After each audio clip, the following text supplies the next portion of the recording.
Alô galerinha, você é geração concurseira de qualquer lugar do Brasil. Olha só galerinha, na companhia do professor Anderson. Anderson agora que está mandando ver aqui, como dizer, o furacão da informática no colégio no momento. Inclusive, hoje, no caso, hoje são o quê?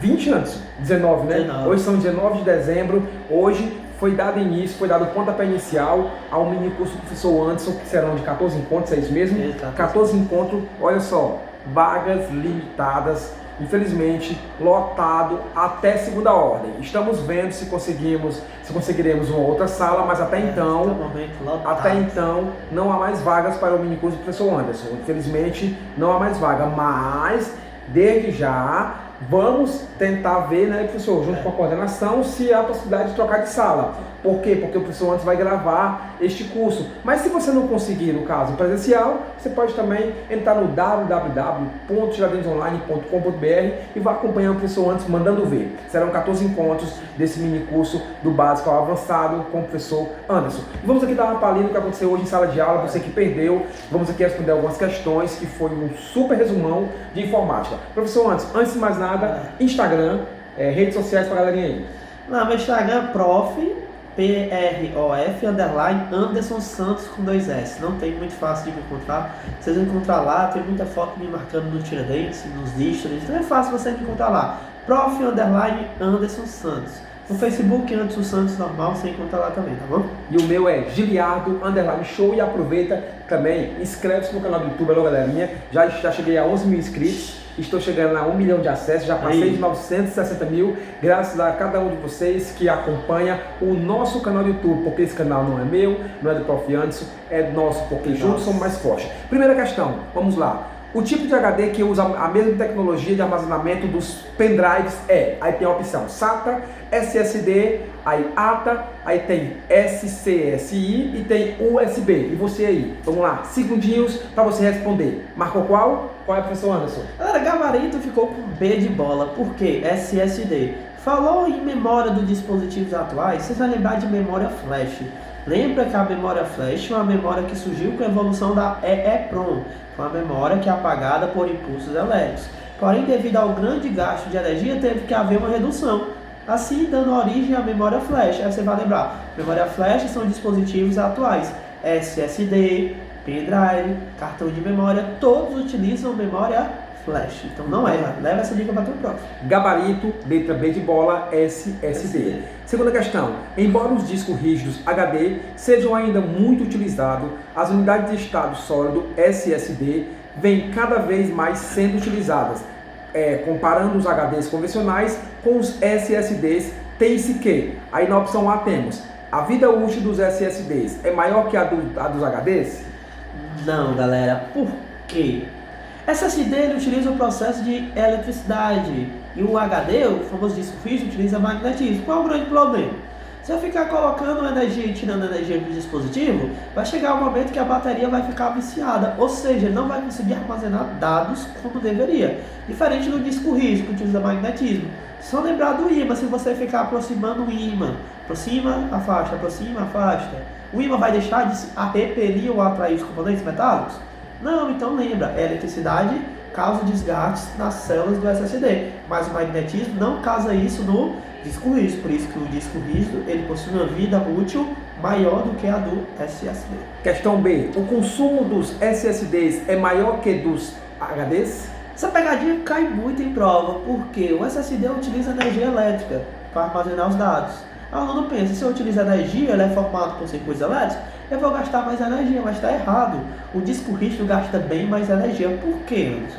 Porque o disco rígido trabalha de forma mecânica, ou seja, a sua energia ela é utilizada no funcionamento e não para armazenar. E como muitas pessoas sabem, a energia cinética pesa muito dentro do disco rígido. Por isso que o disco rígido gasta mais energia do que o próprio SSD. C. O preço por bit de armazenamento dos SSDs é menor que o dos HDs? Óbvio que a questão está errada. Fala que o HD é mais barato, o SSD, ele é mais barato que o disco rígido. Não, tá errado, galera. É mais caro, né? Porque o SSD, ele é bem mais caro. É só lembrar, ele é rápido, é silencioso, consome menos energia. Então, óbvio, tudo que é bom é caro. Só lembrar isso na sua frente para prova. Os tempos de leituras e escritas dos SSDs são maiores que a dos HDs. Errado também. Já que o SSD era mais rápido, o tempo de leitura e escrita não são maiores. No caso, eles são menores do que os HD. A questão os SSDs são mais resistentes do que os HDs em relação a movimentos, quedas ou interferências magnéticas. Então, este é o gabarito. É o gabarito da nossa questão. Você vai lembrar que o SSD ele pode cair no chão, provavelmente vai funcionar. Já o próprio disco rígido, se ele cair no chão, a própria agulha vai ficar danificada, vai deixar de funcionar. E lembra, o magnetismo da Terra também vai interferir no magnetismo do teu disco rígido. Já o SSD, como ele não opera com magnetismo, ele sim vai ter uma boa proteção referente a magnetismo, queda, como foi citado na questão. Gabarito de questão 3. Dentre as opções, qual destas não é característica, definição, recurso ou funcionalidade da CPU de um dispositivo ou computador? Lembra, olha só o não, porque às vezes você está na prova, né, professor? Você vê bem rápido, você não consegue ver o não. Percebe o não, estraga tudo. Aí a questão A fala, influenciar diretamente na velocidade do dispositivo?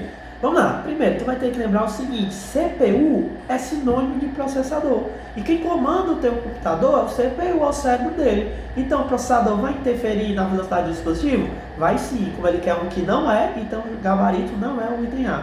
Principal item de hardware do computador, que também é conhecido como processador. Já comentei, né? O CPU é o famoso processador e sim, ele é o item mais importante de hardware. Lembra que hardware é a parte física do teu computador. E o processador sim é o mais importante, porque ele é o cérebro do teu computador. Possui mais de um núcleo de processamentos e compatibilidade com várias placas-mães? Correto, galera. O mesmo processador é compatível com várias placas-mães. E tu lembra que tem processador de um núcleo, 2 núcleos, 4 núcleos, 8 núcleos? Então ele possui vários núcleos e é compatível assim com várias placas-mães. Estrutura de sustentação e proteção dos componentes internos da máquina, uma carcaça. Tá errado, galera, porque ele quer uma que não se refira à CPU. Com o nome dessa estrutura metálica que fica os componentes dentro dela, muita gente chama erroneamente de CPU, mas o nome desse componente metálico é gabinete. Então, como a questão fala que é o que não é da CPU, fica com o item D de dado. Então, para poder também ter na questão, possui em sua estrutura unidades de processamentos aritméticos e lógicos. Sim, galera, só lembrar das 3 componentes principais do processador, né? Unidade de controle, que é responsável por controlar e buscar informação na memória principal. A unidade de lógica aritmética, que trabalha na execução de processos, executando partes lógicas e aritméticas. E os registradores, que são a memória interna dentro de um processador, tá? Então o item tá ok? Correto. Questão 4. Os componentes de hardware de um computador fazem uso de diversos tipos de memória, cada uma delas com características e finalidades específicas. A respeito dos diversos tipos de memória presentes em um computador e suas propriedades, analise as afirmativas abaixo. Na questão 1 teremos: a memória cache é um tipo de memória que trabalha de forma integrada à CPU e é um exemplo de memória volátil. Correto, galera. Por quê? Vamos lá. O que é a memória volátil? É aquela memória que trabalha com energia elétrica, ela precisa de energia elétrica. Se eu tirar a energia elétrica, os dados são perdidos. A memória cache, vamos lá, o que é a memória cache? Vai associar desse jeito. Memória cache é uma memória intermediária. Por quê? Ela fica entre o processador e a chamada memória principal. Qual é o objetivo dela? A memória principal ela é muito grande. Já a memória cache ela tem um tamanho reduzido, ou seja, a memória cache vai ser bem mais rápida do que a memória principal. Então, em vez de eu procurar um dado na memória principal, eu procuro diretamente na cache para conseguir ele de forma mais rápida. Gabarito correto do item 1. Os bancos de memória RAM presentes em um computador pessoal são um exemplo típico de memória não volátil. Errado, né, galera? Porque falou em memória RAM, vem na nossa cabeça que ela é uma memória volátil, ela depende de energia elétrica.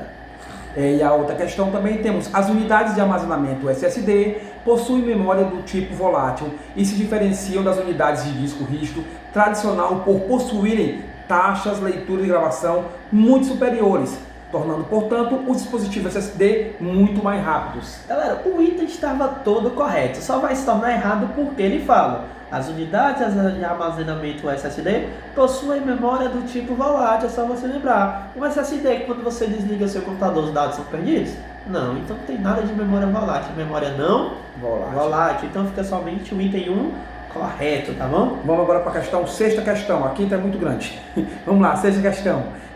Leia as assertivas seguintes sobre memória. Mais uma vez, memória, sempre, lembrando que o professor Anderson fez isso aqui, todas são questões de prova que já aconteceram recentemente. Vamos lá, leia as assertivas seguintes sobre memória. Memória não volátil é um tipo de memória no qual se armazena dados de maneira definitiva, mesmo com o desligamento da corrente elétrica. Correto, galera. A questão fala da famosa memória ROM. Lembra, a memória ROM não depende de energia elétrica, então posso desligar que os dados permanecem nela. Então, item 1, correto. Memória do tipo ROM, Read Only Memory, isso aí acho que deve ser, serve apenas para leitura, pois as informações que vêm gravadas nela não podem ser apagadas. Vamos lá, galera, vou dar uma dica para vocês. Toda memória que pode ser apagada tem que ter a letra E. Memória ROM tem letra E? Não, então ela não pode ser apagada, o que torna o item correto. Aí quais são as memórias que podem ser apagadas? EEPROM, tem letra E, apagada por raios ultravioletas. EEPROM, apagada por impulsos elétricos, tem letra E, pode apagar. FEPROM, é EEPROM com a redução de gasto de energia, ou seja, a memória flash. FEPROM é a memória flash. Então tu lembra, para ser apagada tem que ter a letra E, tá bom? Memória secundária é a responsável para que o computador funcione, armazene dados temporariamente e pode ser representada pela RAM, Random Access Memory. Galera, tá errado porque a memória RAM é considerada uma memória primária. Quais são as memórias primárias do computador? Tem uma RAM e tem uma ROM. Como a questão falou que a RAM é secundária, o item tá errado. Então, somente a 1 e 2 estão corretas. 2 estão corretas. Questão 7, assinala a opção que contém apenas dispositivos de entrada. Aí na questão A tem caixa de som, mouse e microfone. Vamos lá, galera. Falando em periféricos, tem que lembrar, periféricos fazem a interação com o usuário. Se é de entrada, eu levo informação para o computador. Se é de saída, eu retiro informação do computador. O item A tem caixa de som. Através da caixa de som, posso levar alguma informação para dentro do computador? Não, eu retiro um áudio que tem dentro do computador. Se eu retiro, ele não é de entrada, ele é de saída. Então o item A já está errado. B, teclado, mouse e monitor. Teclado, realmente é de entrada, leva informação. Mouse também, mas monitor não. O monitor pega um vídeo que está dentro do computador e retira. O seu retiro ele é de saída. C, teclado, mouse e microfone. Gabarito na nossa questão, porque teclado, quando eu clico uma letra, ela é enviada para o processador, correto? Entrada, mouse, quando eu dou um clique, é enviado para o processador. E o microfone, ele leva um áudio para dentro do computador também. Então todos são de entrada, gabarito C de casa. Então, dando continuidade, a questão D fala impressora, mouse e monitor. Impressora de saída, é só lembrar, se eu tenho papel, ele vai sair do computador em forma de papel, então tá errado. E na E tem caixa de som, impressora e monitor. Todos estão errados, porque todos os três são de saída, pois retiram informações. Oitava questão, que inclusive eu não fiz porque eu não sabia. Um computador desktop tradicional é composto por gabinete, monitor, teclado e mouse. Com base nessa informação, julgue o item a seguir. A memória RAM de um computador pessoal está localizada no interior da unidade central de processamento CPU. Galera, tá errada. Tu vai lembrar o seguinte, a única memória que tem exatamente dentro da CPU, que eu posso ter certeza, são os registradores, tá? Nem uma cache eu posso ter certeza que está dentro do processador. Às vezes sim e às vezes não. E onde é que fica a memória RAM? A memória RAM ela fica conectada no barramento de slot na tua placa-mãe. Como a questão falou que a memória RAM ficava dentro da unidade central de processamento, o item está o quê? Errado. Prova que o HD é de quantos tera? O HD é de 2 terabytes. Porque o meu, acho que não chega nem a 64 GB. Vamos lá. Questão 9. Um computador normalmente é composto por um conjunto de hardware, incluindo seus periféricos. Qual das alternativas a seguir não é um exemplo de periférico? Todo periférico fica fora do computador, segundo o que você falou, né? Pronto, a maioria dos periféricos eles ficam fora do computador. Por quê? O objetivo do periférico é justamente fornecer a conexão com o usuário, ou seja, ele não vai funcionar dentro do computador. Aí tu lembra, todo periférico fica fora do computador. Tem exceção? Tem alguns, um ou outro, mas para a tua prova leva, os periféricos ficam fora do computador. Então no item A temos monitor, não é. No item B temos leitor de digitais, não é. O item C temos impressora, não é. O item, vou pular para o E. O item E tem teclado, não é. Nosso gabarito D, CPU. O que é a questão disso? Não é um exemplo de periférico. Lembra, se os periféricos ficam fora do computador. Se não é um exemplo de periférico, tem que estar dentro do computador. Tu vai lembrar, monitor, fica fora. Leitor de digitais, fica fora. Impressora, fica fora. Teclado, fica fora. CPU, fica dentro. Então, o gabarito da nossa questão D de D. Questão 10ª. Os dispositivos que é esse aqui, prof, multicore possuem mais de um núcleo em um único chip. Um exemplo de multicore é o Intel Core i9-9900K de nona geração com 8 núcleos. Intel Core i9-9900K é um tipo de menino que pode dar uma piscina, que eu não sei para onde é que vai isso. Aí temos a opção A, HD, a opção B, ROM, a opção C, SSD, a opção D, RAM e temos a opção E, processador. A questão é muito comum isso aqui em concurso público, que é cobrar das características dos dispositivos, aí você tem que saber. Falou Intel, é a maior fabricante de processador, e também tu vai te lembrar que o teu processador é composto por núcleos. A questão falou tanto em núcleo como falou de Intel, então vai se referir a quem? Ao processador. Vamos lá, aqui essa questão aqui, a 11ª questão. Em um microcomputador encontram-se dois dispositivos responsáveis pela memória do computador. Um é volátil e os dados nele contidos são perdidos ao desligar o computador. Porém, é de acesso rápido. Pronto, para por aí.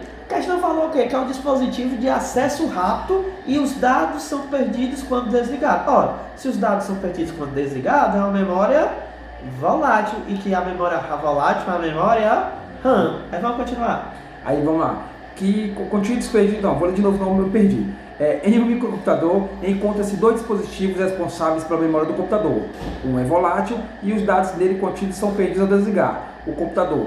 Porém, é de acesso rápido. O outro é não volátil e é onde os arquivos são salvos para serem manipulados novamente após desligar e ligar novamente o computador. Não entendi nada. Então vamos lá. O que desliga o computador e os dados são perdidos são a nossa memória RAM. Tu lembra, a memória RAM é volátil, então quando desliga os dados são perdidos. Aí o segundo é que os dispositivos não perdem as memórias, ou seja, posso desligar e os dados continuam. E esse dispositivo que utiliza memória ROM é o HD do tipo disco rígido, como a questão aqui tratou exatamente disco rígido. Então lembra, a memória RAM volátil perde quando está desligado e a ROM ela permanece, no caso representado pelo dispositivo disco rígido que a questão citou aqui pra gente, tá bom? Olha só, galerinha, agradecer aqui a companhia do professor Anderson mais uma vez por ter se disposto após a aula, terminou a aula, porque os alunos ficaram com muitas dúvidas, disseram, show, grava com ele algumas questões, porque a gente não tem condições de ir até o curso, também os professores que nos acompanham, o professor Anderson que está aí bombando, parabéns pelo trabalho que vem fazendo, professor Anderson. Também é gratificante poder ouvir dos alunos no corredor, no dia a dia, redes sociais, parabéns esse trabalho, que você consiga galgar mais e mais e mais, que você possa conquistar seu espaço como vem conquistando, na sua humildade de sempre, e que também, lembrando de vocês, o professor Anderson também, agora recentemente no concurso do AGEPEM, foi aprovado também no concurso do AGEPEM também, além do mais também, ele também ainda se prepara para concurso, né, professor também?